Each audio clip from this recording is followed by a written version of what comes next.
नमस्कार मंडळींनो, आज मनीषा काकीन माझ्या औशिक यश बद्दल काय काय सांगाक लागल्या बरोबर. यश माका म्हणता ये बॉय स्वागत से करेंगे सबका स्वागत. मगे मी गेलोय खळ्यात, कारण खळ्यात होतो आज मामाचा वाढदिवस. मामाक 50व्या वाढदिवसाच्या हार्दिक हार्दिक शुभेच्छा. सजावटीचो मानकरी आयो भगव्या बॉडीवाला. मी भेटलाय मामाक. मामा कसलो शिप शिप करून चाय खाता ती बघा.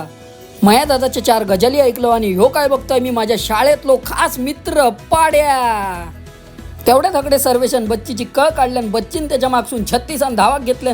पण शेवटी म्हणता मरान दे, ह्याच्या नादाक लागान काय काम नाही होऊचा. खळ्यात वाढदिवस असल्या कारणान जंबुरा आज खुश होता, कारण त्याका केक गावणार होतो ना. ता म्हणता हॅपी बर्थडे हॅपी बर्थडे.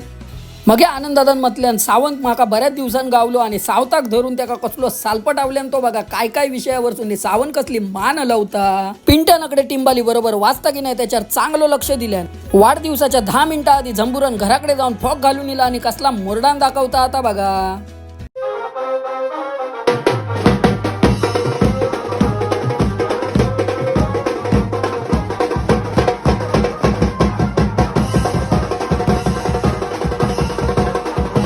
बँजोचो सगळं कार्यक्रम आटपून घराकडे इले आणि बाबल्याच्या गावचो देवगडातलो गोमूचो नाच बघलाय. शिमगो किती जोरदार सुरू होतो बघा. तेवढ्यात पप्पी माझ्याकडे बघून माका म्हणता की इलस देवासारखो इलस रे बाबा, वाईज बदाम घेऊन ये. आजच्या दिवसापुरती पुरे. भेटाय पुढच्या ब्लॉग मध्ये. तवसर देवा काळजी.